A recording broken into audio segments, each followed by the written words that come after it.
This week's issue: should the government regulate genetic testing?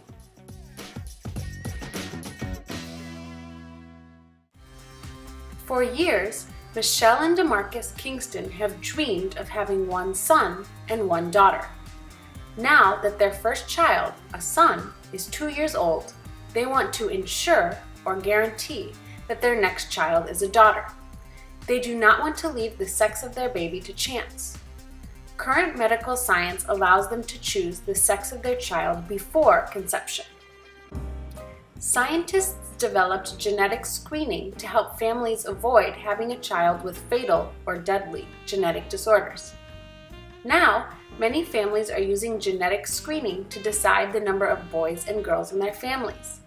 Scientists believe people will be able to screen for other traits within the next 10 to 20 years. In the future, parents may be able to determine a range of traits, including their child's height and eye color, whether or not the baby will have attention deficit disorder, and even the child's personality type. Groups opposed to genetic screening think people are playing God when they use science to choose a baby's traits. Science fiction authors have created worlds in which ongoing genetic testing is common. For example, in the movie Gattaca, people with less than perfect genes were denied good jobs and became a lower class of citizens called invalids.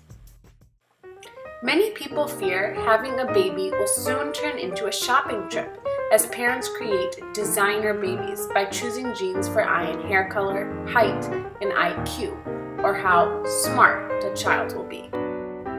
Because genetic screening is very expensive, some people worry that it will widen the gap between rich and poor.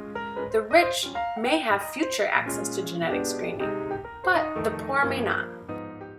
Supporters of genetic testing say our world is changing and people should change with it. However, few doctors currently consent to using genetic testing to select for traits such as eye color or height. They use the procedure only under certain circumstances. For example, doctors can use genetic screening to help families prepare for a child with special needs. However, experts warn that screenings may indicate that an unborn child is at risk for a disorder, sickness, even though it is actually fine. This rare false positive result can be alarming and add stress to a pregnancy.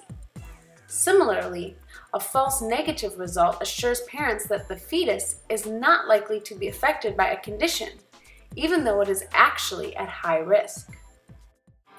Countries around the world are dealing with the issue differently. In France, genetic testing is only allowed to be performed by doctors for medical purposes.